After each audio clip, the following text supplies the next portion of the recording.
Om Namo Bhagavate Vasudevaya.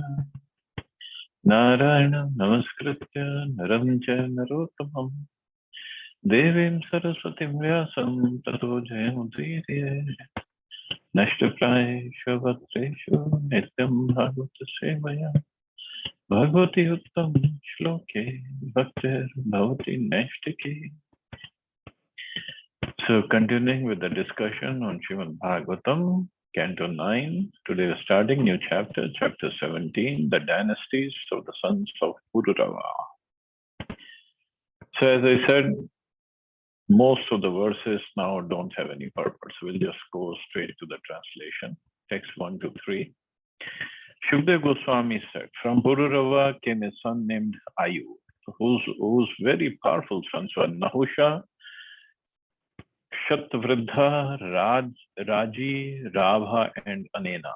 Maharaj Parikshit now hear about the dynasty of Kshatravridha. Kshatravridha's son was Suhotra, who had three sons named Kashya, Kusha, and Gritsmad. From Gritsmad came Shunak, and from him came Shaunak, the great saint, the best of those conversant with the Rig Veda. So that was Shaunak Rishi. The son of Kashya was Kashi, and his son was Rashtra, the father of Dirghatma. Dirghatma had a son named Dhanvantari, who was the inaugurator of the medical science and an incarnation of Lord Vasudev, the enjoyer of the results of sacrifice. One who remembers the name of Dhanvantari can be released from all disease. Just remember Dhanvantari. So even coronavirus cannot do anything. But better just remember Krishna. Krishna is the source of everything. The son of Dhanvantari was Ketuman, and his son was Bhimrat. The son of Bhimrat was Divodas, and the son of Divodas was Dyuman, also known as Prithridan. Dyuman was also known as Shatrujit, Vatsa, Ritadhvaj, and Kavalyashva. From him were born Alarka and other sons. Alarka, the son of Dyuman, reigned over the earth for 66,000 years, my dear King Parikshit. No one other than him has reigned over the earth for so long as a young man. So Alarka, 66,000 years he ruled. So that definitely was in Satyuga. And here people just rule for 20, 30 years and they think we have done something great. Or maybe the whole family rules for 100 years or 200 years, not even on full earth, some little bitty part of earth. And they think we have done a great job. From Alarka came a son named Santati, and from his son was Sunitha. The son of Sunitha was Niketan, the son of Niketan was Dharmaketu, and the son of Dharmaketu was Satyaketu. O King Parikshit, from Satyaketu came a son named Dhrishtaketu, and from Dhrishtaketu came Sukumar, the emperor of the entire world. From Sukumar came a son named Vitihotra, from Vitihotra Bharga, and from Bharga, Bhargabhumi. O Maharaj Parikshit, all of these kings were descendants of Kashi, and they could also be called descendants of Kshatravridha. Son of Rabha was Rabhas. From Rabhas came Gambhira. From Gambhira came in some named Akriya. Son of Akriya was known as Brahmavipu king. Now hear about the descendants of Anena. From Anena came a son named Shuddha, and his son was Shuchi. The son of Shuchi was Dharmasarthi, also called Chitrakrit. From Chitrakrit was born a son named Shantaraj, a self-realized soul who performed all kinds of Vedic ritualistic ceremonies and therefore did not beget any progeny.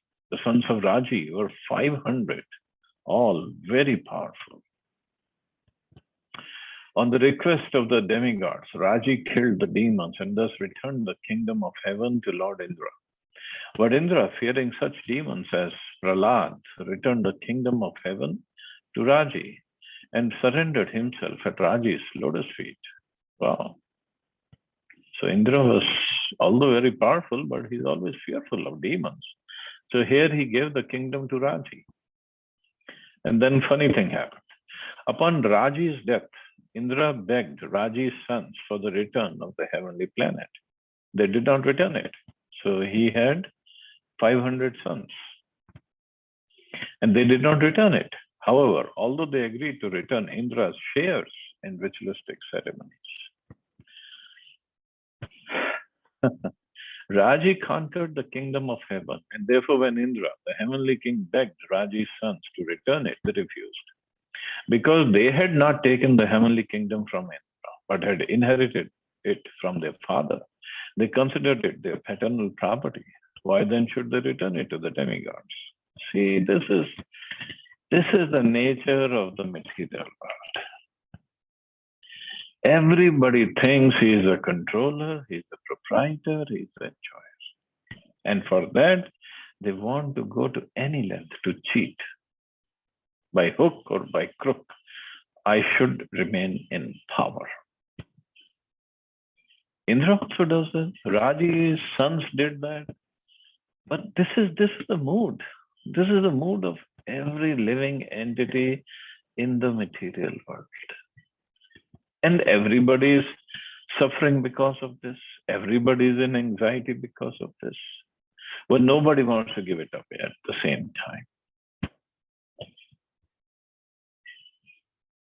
This is really amazing quality of living entities here.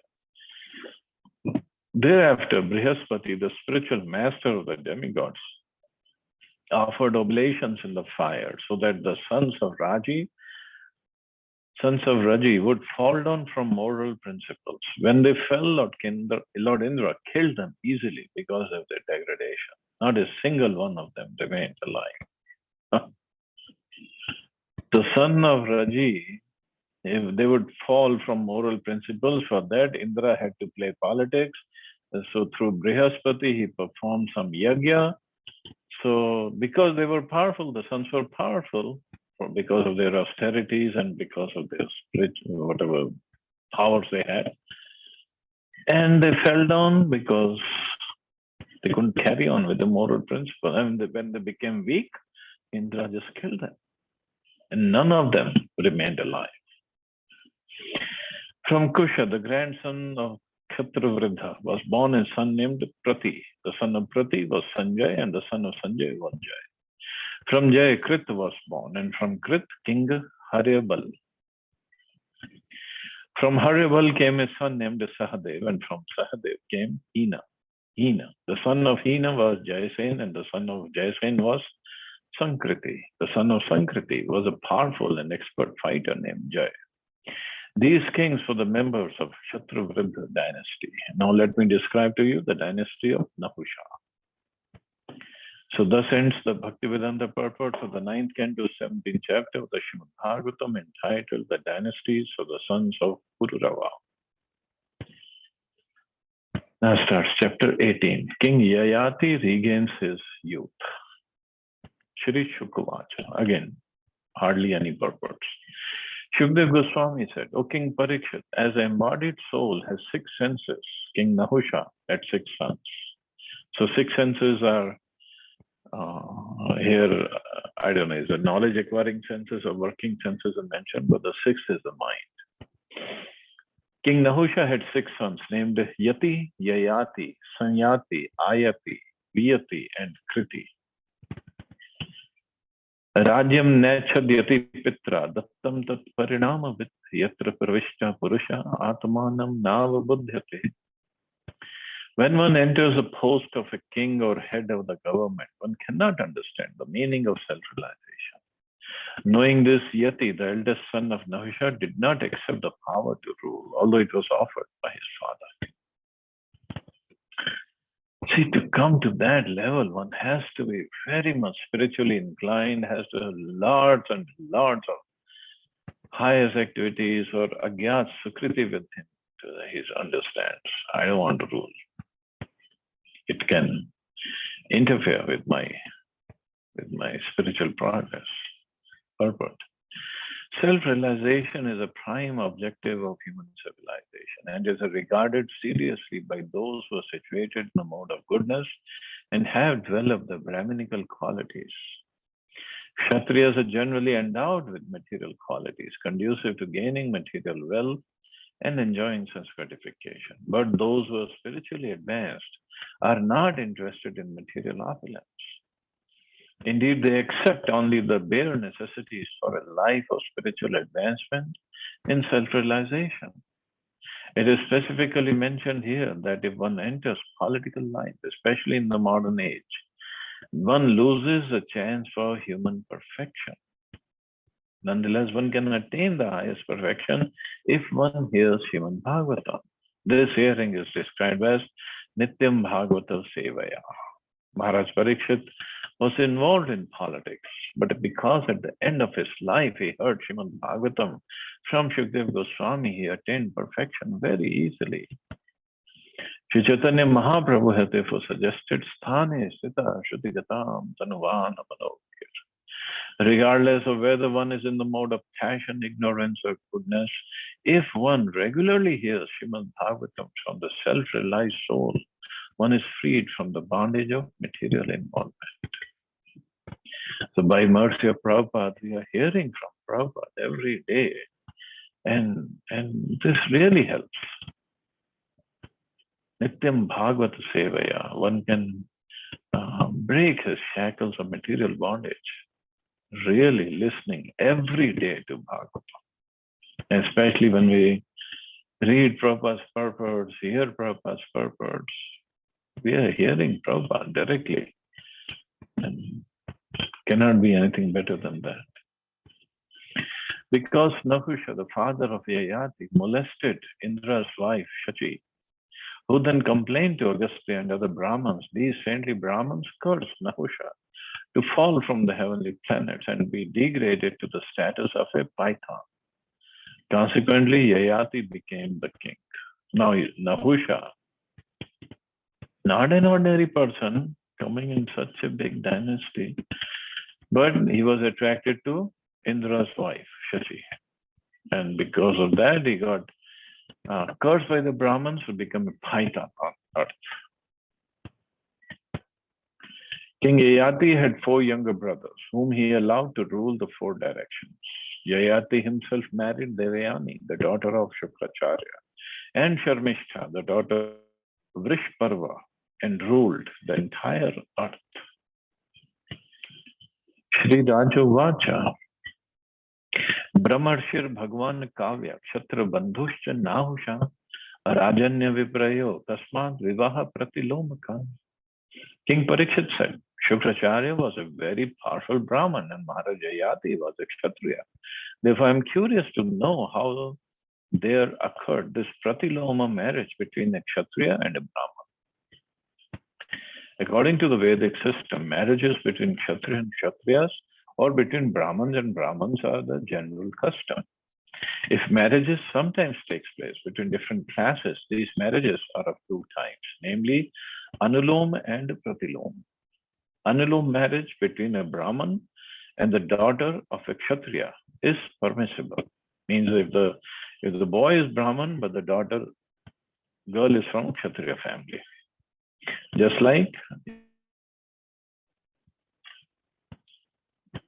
what's his name? Kardam Muni and Devahuti.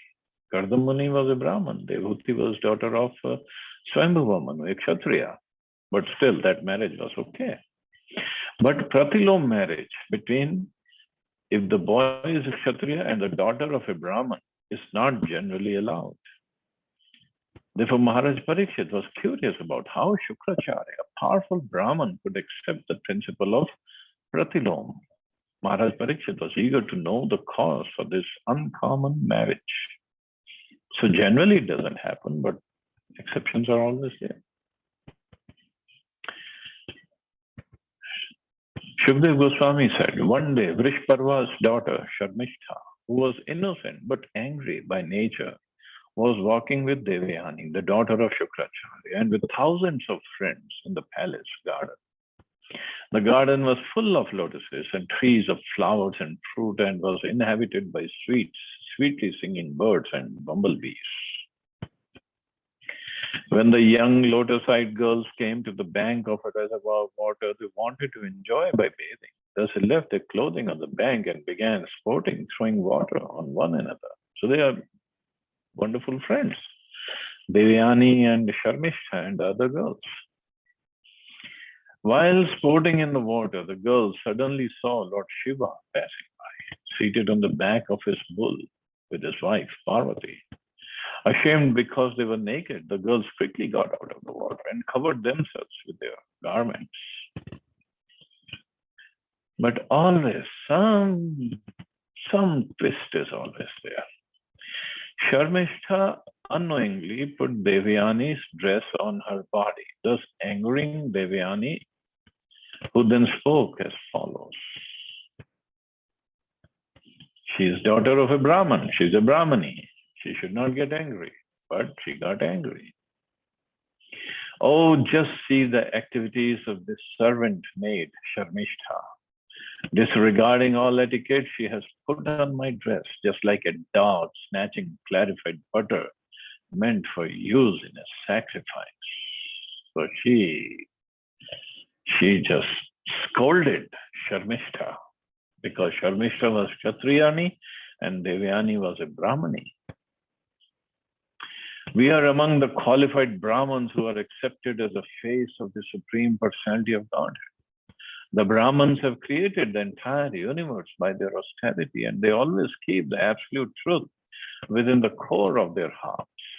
They have directed the path of good fortune, the path of Vedic civilization, and because they are the only worshipable objects within this world, they are offered prayers and worship even by the great demigods and directors of the various planets, and even by the Supreme Personality of Godhead, the Super Soul, the Supreme Purifier, the husband of the Goddess of Fortune. And we are even more respectable because we are in the dynasty of Bhrigu. Yet, although this woman's father, being among the demons, is our disciple, she has put on my dress exactly like a Shudra taking charge of Vedic knowledge. So she should have tolerated. She should have just kept quiet. And it was an emergency situation. It was by mistake. But she said those things, being puffed up that she was a daughter of a Brahman. Now Sharmishtha. Shukdev Goswami said, when thus rebuked in cruel words, Sharmishtha was very angry, breathing heavily like a serpent and biting her lower lip with her teeth. She spoke to the daughter of Shukracharya as follows. So no more friendship. Atma vrittam vigyaya kathase bahu bhikshuki kim na pratikshase asmakam grihan bali bhujo yatha. You beggar, since you don't understand your position, why should you unnecessarily talk so much? Don't all of you wait at our house depending on us for your livelihood like crows? Oh boy. So this is what Kshatriyani is telling a Brahmani, because Brahmins are supposed to live by begging. Crows have no independent life. They fully depend on the remnants of foodstuffs thrown by householders into the garbage bank. Therefore, because a Brahman depends on his disciples, when Sharmishtha was heavily rebuked by Devyani, she charged Devyani with belonging to a family of crow-like beggars. It's the nature of women to fight verbally at even a slight provocation. As we see from this incident, this has been their nature for a long time. But it didn't go down well. Using such unkind words, Sharmishtha rebuked Devyani, the daughter of Shukracharya.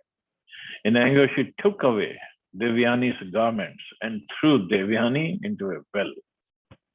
Now, Sharmishtha had so many friends with her, and she was the daughter of a king. She could do all these things. After throwing Devyani into the well, Sharmishtha went home. Meanwhile, King Yayati, while engaged in a hunting excursion, went to the well to drink water and by chance saw Devyani. And Devyani was naked. Because it is said in the previous verse, in anger, she took away Devyani's garments.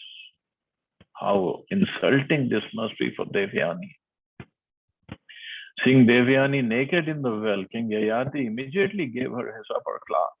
Being very kind to her, he caught her hand with his own and lifted her out. Tamaviram mahoshanasi prem nirbharaya gira rajastvaya grihito me pani par puranjaya hasta graho aparo ma bhut grihitayastvaya hime esha hisha isha kritovira sambandho nauna porusha. With words saturated with love and affection, Devyani said to King Yayati, O great hero, O king, conqueror of the cities of your enemies, by accepting my hand, you have accepted me as your married wife. Let me not be touched by others, for our relationship as husband and wife has been made possible by providence, not by any human being. So while taking Devyani out of the well, King Yayati must certainly have appreciated her youthful beauty, and therefore he might have asked her which caste she belonged to.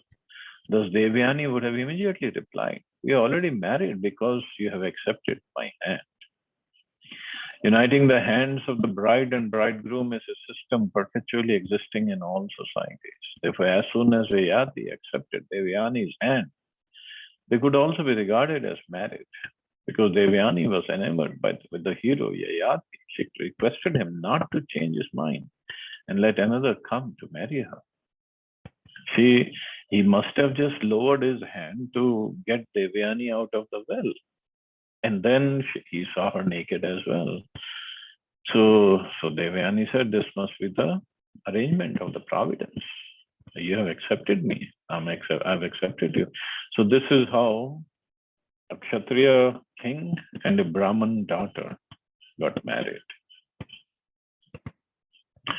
But the story continues. Yadidam kopam agnaya bhavato darshanam mama nam brahmano me bhavita hastagraho mahamcha kachasya bahraspasya shapadiyam shapam pura. Because of falling in the well, I met you. Indeed, this has been arranged by providence. After I cursed Kacha, the son of the learned scholar Brihaspati, he cursed me by saying that I would not have a Brahman for a husband. Therefore, a mighty armed one, there is no possibility of my becoming the wife of a Brahman. So more story. Now this son of Brihaspati and the daughter of Shukracharya, they cursed each other. See, this material world is like that, ultimately. Padam padam yat vipadam. Even this great Brihaspati is a guru of the demigods, and Shukracharya is a guru of all the demons. And their kids are cursing each other. Kacha, the son of the learned celestial priest Brihaspati, had been a student of Shukracharya, from whom he had learned the art of reviving a man who has died untimely. This art, called Mrit Sanjeevani, was especially used during wartime. When there was a war, soldiers would certainly die untimely, but if a soldier's body was intact, he could be brought to life again by this art of Mrit Sanjeevani. This art was known to Shukracharya and many others, and Kacha, the son of Brihaspati, became Shukracharya's student to learn it. So this art Shukracharya used when there was this fight between demons and demigods, and Bali Maharaj and so many other soldiers were killed. So many other demons were killed. And Shukracharya brought them back to life by this Sanjeevani, Mrit Sanjeevani Vidya. So Kach became Shukracharya's student to learn it. Devyani desired to have Kach as her husband, but Kacha, out of regard for Shukracharya, looked upon the Guru's daughter as a respectable superior and therefore refused to marry her. Devyani angrily cursed Kacha by saying that although he had learned the art of Mrit Sanjeevani from her father, it would be useless. When cursed in this way, Kacha retaliated by cursing Devyani never to have a husband who was a Brahman. Because Devyani, like Yayati, was a Kshatriya, she requested him to accept her as his bona fide wife. Although this would be pratilom vivah, a marriage between the daughter of a high family and the son of a lower family. She explained that this arrangement was made by providence. Of course, this is not the caste system, it's a varnashram system. Big difference. Yayatir pretam devopaharatam atmana manastu tadgatam buddhva prati jagraha tadvachaha. Shukdev Goswami continued, because such a marriage is not sanctioned by regular scriptures, King Yayati did not like it, but because it was arranged by providence and because he was attracted by Devyani's beauty, he accepted her request. According to the Vedic system, the parents would consider the horoscopes of the boy and girl who were to be married. If according to astrological calculations, the boy and girl were compatible in every respect, the match was called yotak and the marriage would be accepted. Even 50 years ago, 50 years, so Prabhupada wrote 9th Canto in 1976. So from now, it's about 100 years ago. This system was current in Hindu society. Regardless of the affluence of the boy or the personal beauty of the girl, without this astrological compatibility, the marriage would not take place. A person is born in one of these categories, known as Devagana, Manushagana, and Rakshasana. In different parts of the universe, there are demigods and demons. And in human society also, some people resemble demigods, whereas others resemble demons. If according to astrological calculations, there was conflict between a godly and a demoniac nature, the marriage would not take place. Similarly, there were calculations of pratilom and anulom. The central idea is that if the boy and girl were on the equal level, the marriage would be happy, whereas inequality would lead to unhappiness. Because care is no longer taken in marriage, we now find many divorces. Indeed, divorce has now become a common affair, although formerly one's marriage would continue lifelong and the affection between husband and wife was so great. The wife would voluntarily die when her husband died or would remain a faithful widow throughout her entire life. Now, of course, this is no longer possible, for human society has fallen to the level of animal society. Marriage now takes place simply by agreement. Dampatya abhiruchir hetu. The word abhiruchi means agreement. If the boy and girl simply agree to marry, the marriage takes place. But when the Vedic system is not rigidly observed, marriage frequently ends in divorce. So yes, Prabhupada stresses on that horoscope of the boy and the girl should be matched, but the horoscope readers or the Brahmins should be expert enough to read it properly. Thereafter, when the learned king returned to his palace, Devyani returned home crying and told her father, Shukracharya, about all that happened because of Sharmishtha. She told how she had been thrown into the well but was saved by the king. Now, if she was saying to Yayati Maharaj that this was arranged by the providence, then she should have also thought of that. Throwing me into the well by Sharmishtha was also arranged by providence. I should not take any revenge. But that didn't happen. Durmana Bhagwan Kavya Paurohityam Vigarhayam Stuvan Vrittim Cha Kapotim Duhitra Sa Yayo Purat. As Shukracharya listened to what had happened to Devyani, his mind was very much aggrieved, condemning the profession of priesthood and praising the profession of Uncha Vritti, collecting gains from the fields. He left home with his daughter. So he just left home. He wanted to do only Madhukari, only the Bhiksha, and live like that. But obviously, that was not to happen. When a Brahmin adopts the profession of Kapota or pigeon, he lives by collecting grains from the field. This is called Uncha Vritti. A Brahmin who takes to this Uncha Vritti profession is called First class, because it depends completely on the mercy of the Supreme Personality of Godhead and does not beg from anyone. Although the profession of begging is allowed for a Brahman or sannyasi, one does better if he can avoid such a profession and completely depend on the mercy of the Supreme Personality of Godhead for maintenance. Shukracharya was certainly very sorry that because of his daughter's complaint, he had to go to his disciple to beg some mercy, which he was obliged to do because he had accepted the profession of priesthood. In his heart, Shukracharya did not like his profession, but since he had accepted it, he was obliged to go unwillingly to his disciple to settle the grievance submitted by his daughter. So he went to the kingdom of Vrishparva, his disciple. King Vrishparva understood that Shukracharya was coming to chastise or curse him. Consequently, before Shukracharya came to his house, Vrishparva went out and fell down in the street at the feet of his guru and satisfied him, checking his wrath. Kshanardhamanyur Bhagavan Shishyam Vyachashti Bhargava Kamo Asya Kriyatam Rajan Nanam Tyaktum Ihotsahe. The powerful Shukracharya was angry for a few moments, but upon being satisfied, he said to Vrishparva, "My dear king, kindly fulfill the desire of Devyani, for she is my daughter, and in this world I cannot give her up or neglect her." Sometimes a great personality like Shukracharya cannot neglect sons and daughters. So sons and daughters are by nature dependent on their father, and the father has affection for them.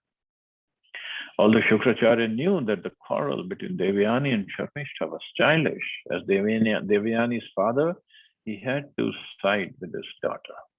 He did not like to do this, but he was obliged to because of affection. He plainly admitted that although he should not have asked the king for mercy for his daughter, because of affection, he could not avoid doing so. So he was asking for some favor.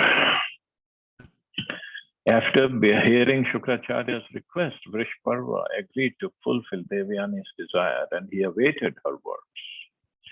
Devyani then expressed her desire as follows: "Whenever I marry, by the order of my father, my friend Sharmishta must go with me as my maidservant along with her friends." So big time revenge she is taking. But then again, everything is orchestrated by Krishna. This is the great part. So she wanted Sharmishta, who called Devyani as her servant, that you're like beggars standing at our doors. Now Sharmishta will become her maidservant. Vitra datta Devyanya Sharmishta sanugatada swanam tat sangatam viksha tadarthasya cha gauravam Devyanim paricharat stri sahasrena dasvat.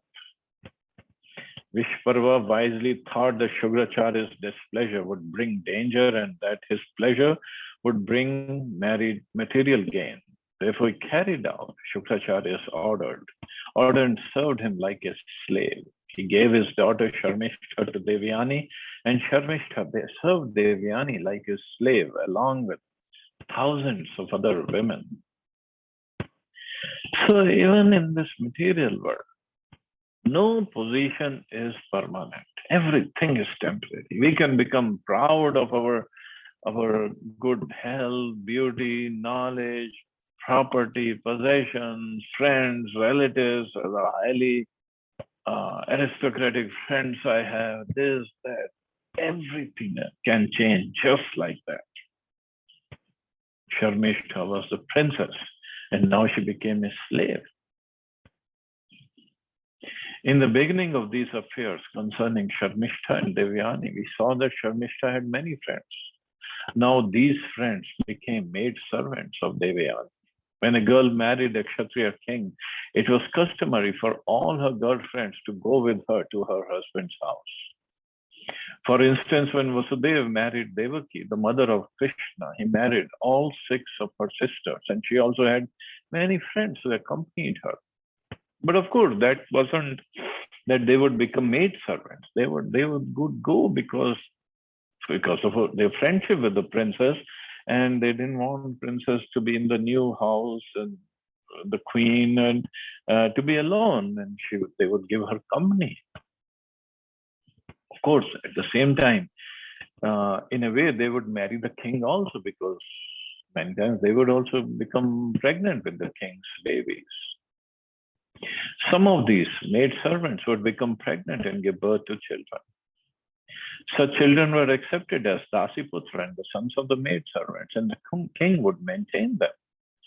The female population is always greater than the male, but since a woman needs to be protected by a man, the king would maintain many girls who acted either as friends or as maid servants of the queen. In the history of Krishna's household life, we find that Krishna married 16,108 wives. These were not maid servants, but direct queens, and Krishna expanded himself into 16,108 forms to maintain different establishments for each and every wife. This is not possible for ordinary men.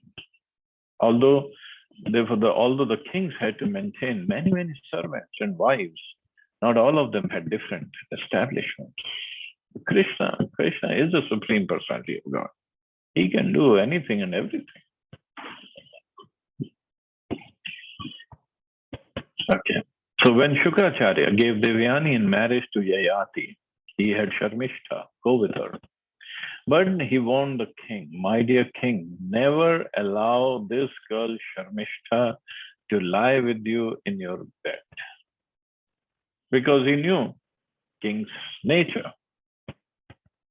O King Parikshit, upon seeing Devyani with a nice son, Sharmishta once approached King Yayati at the appropriate time for conception.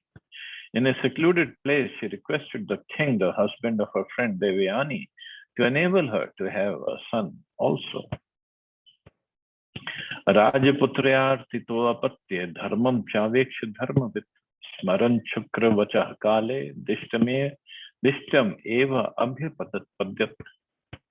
When Princess Sharmishta begged King Yayati for a son, the king was certainly aware of the principles of religion, and therefore he agreed to fulfill her desire.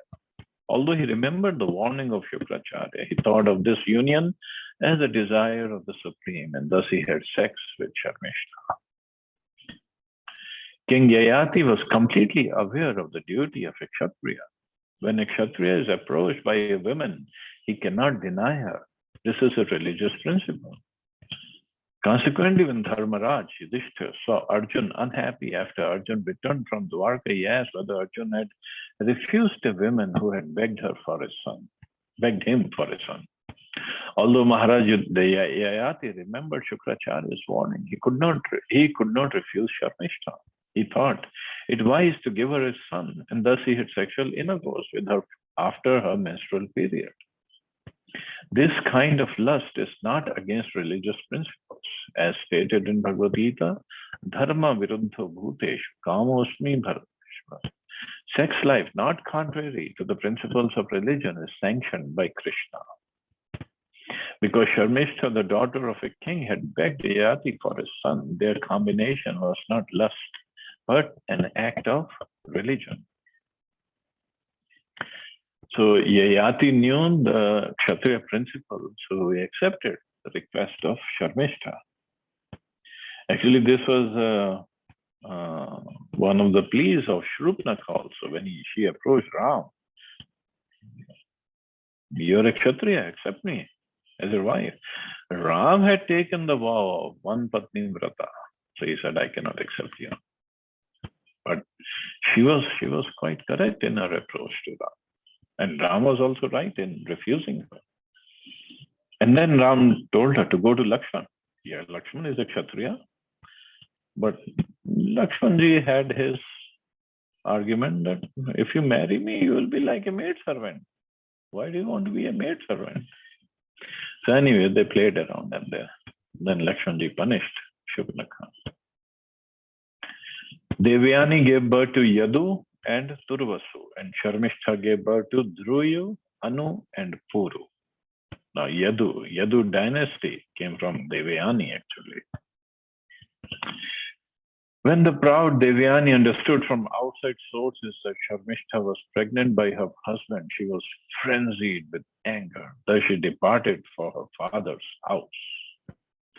King Yayati, who was very lusty, followed his wife, caught her, and tried to appease her by speaking pleasing words and massaging her feet, but he could not satisfy her by any means. Shukracharya was extremely angry. You untruthful fool, lusting after women, you have done a great wrong, he said. I therefore curse you to be attacked and disfigured by old age and invalidity. So this was Shukracharya. He got angry. He should have thought, what is he cursing? What kind of curse he is pronouncing? But he got angry. Shri Yayatirvacha atripto asmi adya kamanam brahman duhitari smate vyatseya setam itha kamam vayasa yo abhidhasyati. King Yayati said, O learned, worshipable Brahman, I have not yet satisfied my lusty desires with your daughter. Shukracharya then replied, you may exchange your old age with someone who will agree to transfer his youth to you. When King Yayati said he had not satisfied his lusty desires with Shukracharya's daughter, Shukracharya saw that it was against the interests of his own daughter for Yayati to continue in old age and invalidity. For certainly his lusty daughter would not be satisfied. Therefore, Shukracharya blessed his son-in-law by saying that he could exchange his old age for someone else's youth. He indicated that if Yayati's son would exchange his youth for Yayati's old age, Yayati would continue to enjoy sex with Devyani. See, this lusty desires are so strong, so strong. One doesn't want to give them up. It's not that easy. Although Krishna says that by giving the higher taste, lower taste goes away, but it's so difficult. And these desires are in our heart for all these lifetimes. Millions and millions and millions of lifetimes. They are there. When Yayati received this benediction from Shukracharya, he requested his eldest son, my dear son Yadu, please give me your youth in exchange for my old age and invalidity. Mata maha kritam vatsa na tripto vishevaham vayasa bhavadiyena ranse katipaya smaha. My dear son, I am not yet satisfied in my sexual desires. But if you're kind to me, you can take the old age given by your maternal grandfather, and I may take your youth so that I may enjoy life for a few years more. This is the nature of lusty desires. In Bhagavad Gita, it is said, Kama stesta hrit jnana. When one is too attached to sense gratification, he actually loses his sense. The word hrit jnana refers to one who has lost his sense. Here is an example. The father shamelessly asked his son to exchange youth for old age. Of course, the entire world is under such illusion. Therefore, it is said that everyone is pramata, or exclusively mad. When one becomes like a madman, he indulges in sex and sense gratification. Sex and sense gratification can be controlled, however, and one achieves perfection when he has no desires for sex. This is possible only when one is fully Krishna conscious.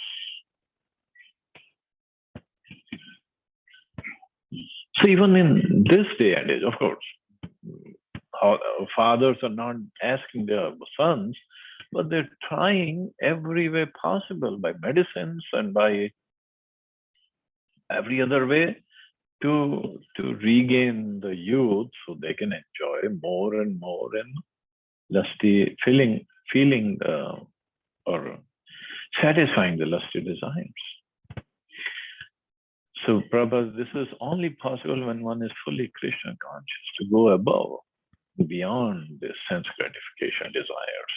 Like Yamunacharya says in his shloka, since I have been engaged in the transcendental loving service of Krishna, realizing ever new pleasure in him. Whenever I think of sex pleasure, I spit at the thought and my lips curl with distaste.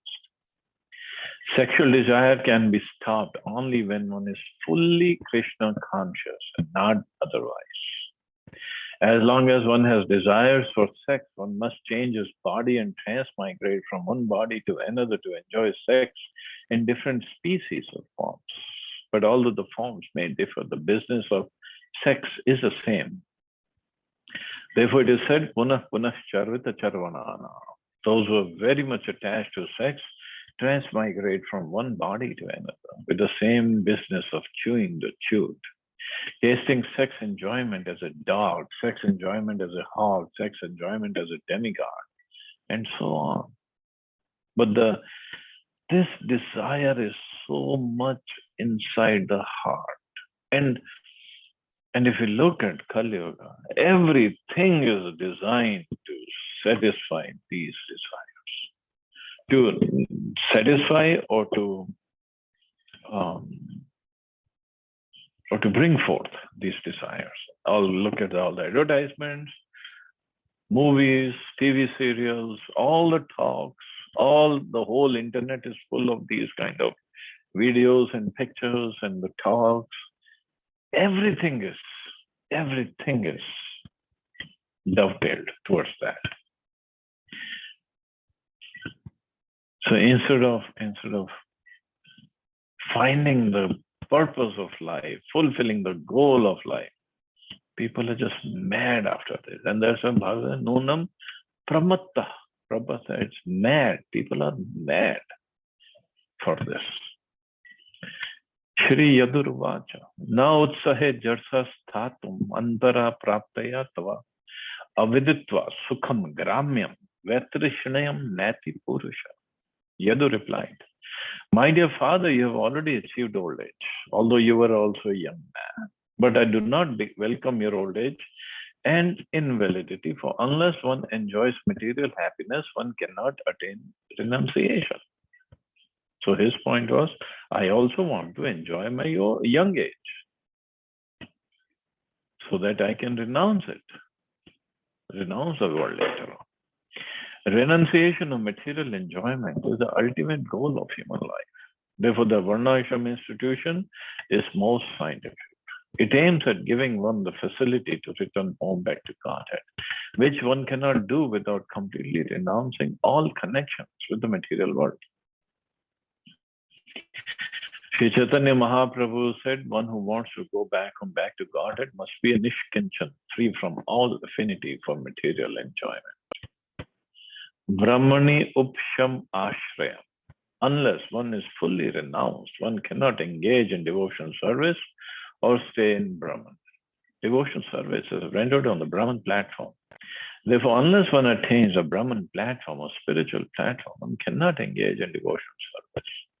Or in other words, a person engaged in devotion service is already on the Brahman platform. So that is the goal of life, to come to that level. One who engages in devotional service, who does not fall down in any circumstance, at once transcends the modes of material nature, and thus comes to the level of Brahman. If one attains devotional service, therefore he is certainly liberated. Generally, unless one enjoys material happiness, one cannot attain renunciation. Varnashram therefore gives the opportunity for gradual elevation. Yadu, the son of Maharaj Yayati, explained that he was unable to give up his youth, for he wanted to use it to attain the renounced order in the future. So he had his point. Maharaj Yadu was different from his brothers, as stated in the next verse.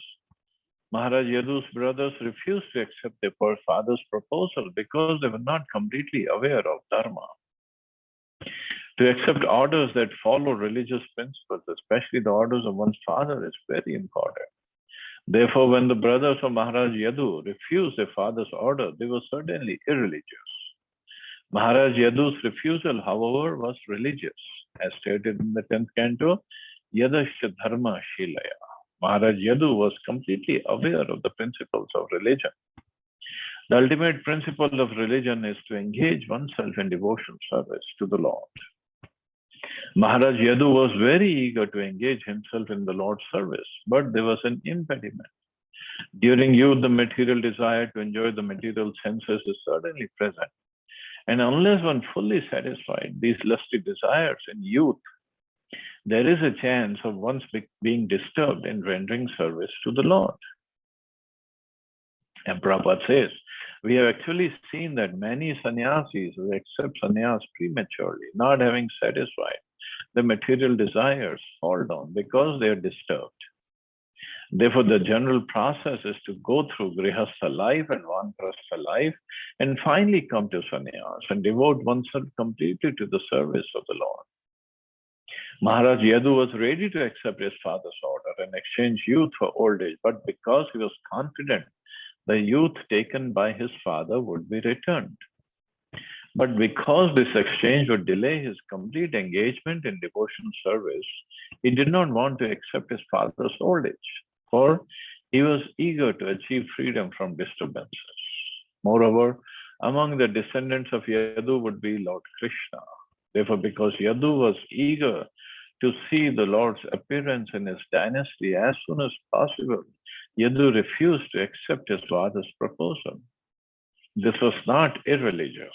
However, because Yadu's purpose was to serve the Lord, because Yadu was a faithful servant of the Lord, Lord Krishna appeared in his dynasty. As confirmed in the prayers of Kunti, Yado Priyashyanya Vavya. Yadu was very dear to Krishna, who was therefore eager to descend in Yadu's dynasty. In conclusion, Maharaj Yadu should not be considered adharmanya, ignorant of religious principles, as the next verse designates his brothers. He was like the four Sanaks, Chatushana, who refused the order of their father Brahma for the sake of a better cause. Because the four Kumaras wanted to engage themselves completely in the service of the Lord as brahmacharis, their refusal to obey their father's order was not irreligious. So Maharaj Yadu's refusal to take the old age is not considered irreligious, as Prabhupada explained it. But other brothers were not on the same level. O Maharaj Parikshit, Yayati similarly requested his sons, Turvasu, Dhruyu, and Anu, to exchange their youth for his old age. But because they were unaware of the religious principles, they thought that the flickering youth was eternal, and therefore they refused to carry out their father's order. King Yayati then requested Puru, who was younger than these three brothers, but more qualified. My dear son, do not be disobedient like your elder brothers, for that is not your duty. So, I can continue for a few more shlokas. Okay, I think we can continue. There's a few more shlokas and this chapter ends. So we'll complete the chapter. Puru replied, O your majesty, who in this world can repay his debt to his father? By the mercy of one's father, one gets a human form of life, which can enable one to become an associate of the Supreme Personality of Godhead. So Puru replied differently, the youngest son. The father gives the seed of the body, and this seed gradually grows and develops until one ultimately attains a developed human body with consciousness higher than that of the ants. In the human body, one can be elevated to the higher planets. And furthermore, if one cultivates Krishna consciousness, one can return home back to Godhead. This important human body is obtained by the grace of the Father, and therefore everyone is indebted to his Father. Of course, in other lives, one also gets a father and mother. Even cats and dogs have fathers and mother. But in the human form of life, the father and mother can award their son the greatest benediction by teaching him to become a devotee. When one becomes a devotee, he achieves the greatest benediction because he completely averts the repetition of birth and death. Therefore, the father who trains his child in Krishna consciousness is the most benevolent father in this world. It is said, Everyone gets a father and mother, but if one gets a benediction of Krishna and Guru, he can conquer material nature and return home back to Godhead. So Maharaj Puru, it's Puru, not Puru. So he was a very obedient son. He said, by mercy of Father, one gets human life as he can carry out his duties. A son who acts by anticipating what his father wants him to do is first class. One who acts upon receiving the father's order is second class. And one who executes his father's order irreverently is third class. But a son who refuses his father's order is like his father's stool. Very important instruction for all of us, actually. Puru, Yayati's last son, immediately accepted his father's proposal. For although he was the youngest, he was very qualified. Puru thought, I should have accepted my father's proposal before he asked, but I did not. Therefore, I am not a first class son. I am a second class. But I do not wish to become the lowest type of son, who is compared to father's stool. One Indian poet has spoken of Putra and Mutra, and that is actually Chanakya. Putra means son and Mutra means urine. Both the son and urine come from the same genetics. If a son is an obedient devotee of the Lord, he is called Putra, or a real son. Otherwise, if he is not learned and is not a devotee, a son is nothing better than urine, because they both come from the same place.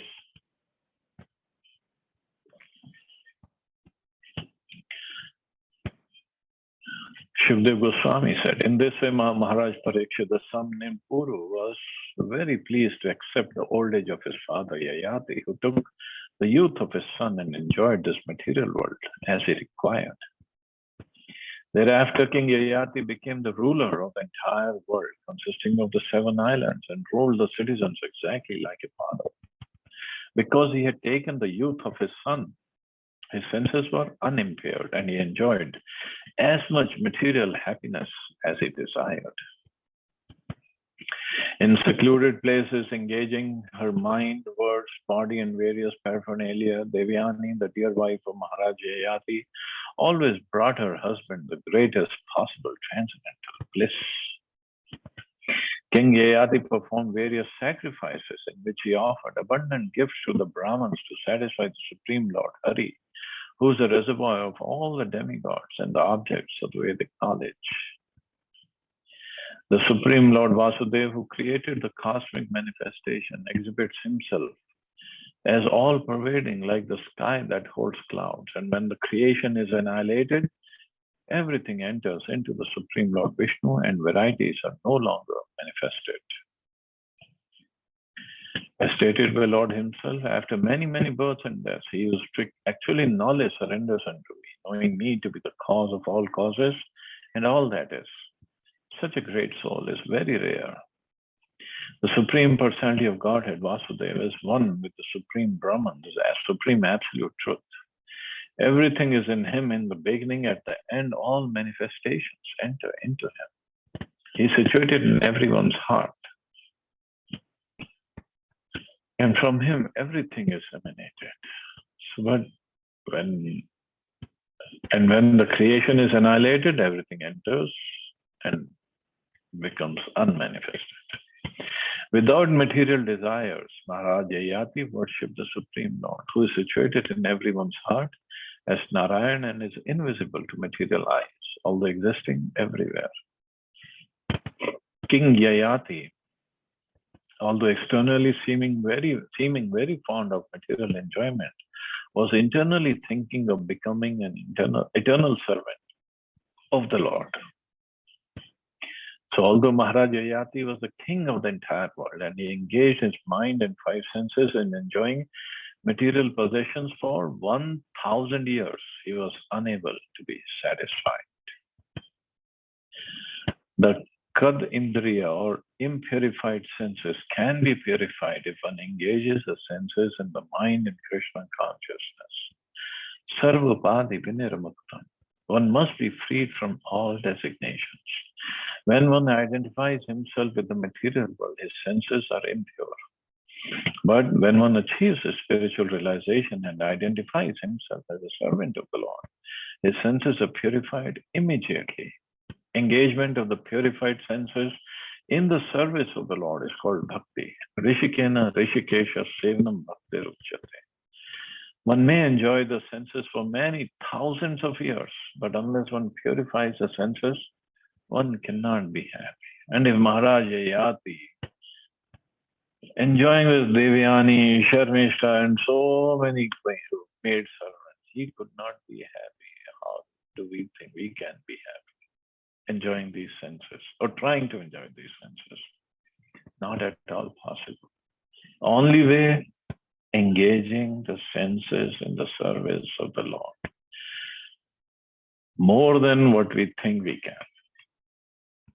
Chanting or other services, just keep ourselves always in that mood, in that service, in that activity, then we'll be happy. Many times we think, no, it's not giving me happiness. Let me do something else. Try it. Try it if you think really it can help. It won't help. So anyway, the sense of Bhaktivedanta purpose of 9th canto, 18th chapter of Srimad Bhagavatam, entitled King Yayati Regains His Youth. So we'll stop here. See anybody has any questions or comments?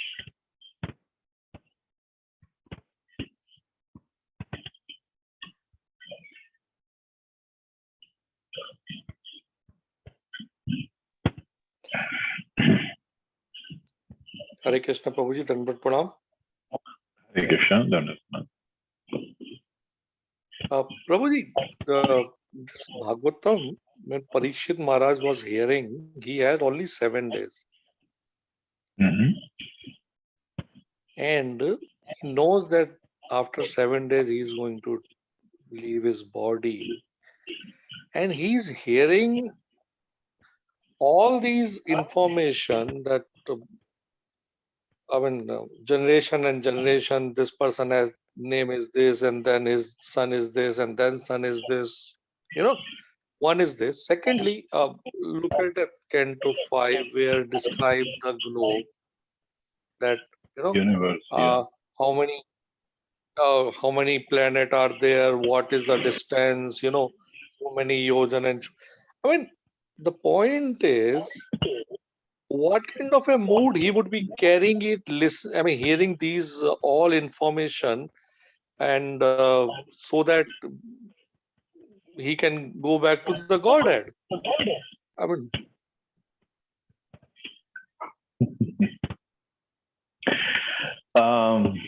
See, one thing is when Shukdev Goswami was explaining the whole universe, distances and this and that, one thing was him to understand and us to understand that who is Krishna, and his just one little bitty creation that we are looking at is so amazingly great. So how great must be the Supreme Lord?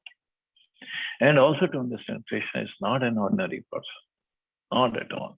10th canto will read all about pastimes of Krishna. So we should not mistake him for an ordinary little teenager boy stealing yogurt or stealing the clothes of the gopis. No, he is the Supreme Personality of Godhead. And then secondly, in these various chapters, they're just names after names after names. So many names are there. This is to prove that this material world is temporary. It's all temporary. So many people have come and gone, ruled over Earth's proper, all these minerals and lands and this and that. Where are they now? It's all temporary. So let's not get attached to it. Right. I see. Okay. We read Nahush Maharaj, he ruled over 66,000 years. And Shukdev Goswami said he ruled for the longest time. Who knows about Nahush Maharaj? Nobody. Nobody knows about it. Correct. Yeah, we will also go away in the history. Nobody will know our names. Who cares? How many of us know Absolutely. our great grandfather's names? Grandfather, we all know. What about great grandfather? Nobody knows. Mm. Maybe he was a Yeah. poor person. Nobody Maybe he knows, was yes. very, very rich person. Who cares? So let's not get entangled into, okay, my Correct. this, my that. Forget it. Just Krishna. Just service of Krishna. Mm. That's all. Okay. Mm. Got it. Yeah. Thank you, Prabhuji. We Yeah. have to do our duties. Maharaj Parikshit also did his duty. We have to do our duties, but let's not get entangled, not attached to this material world. Mm. Just get out of here. Got it, Prabhuji. Yeah. Thank you. Yeah, Hare Krishna. Thank you very much. Thank you. Hare Krishna. Any other question or comment?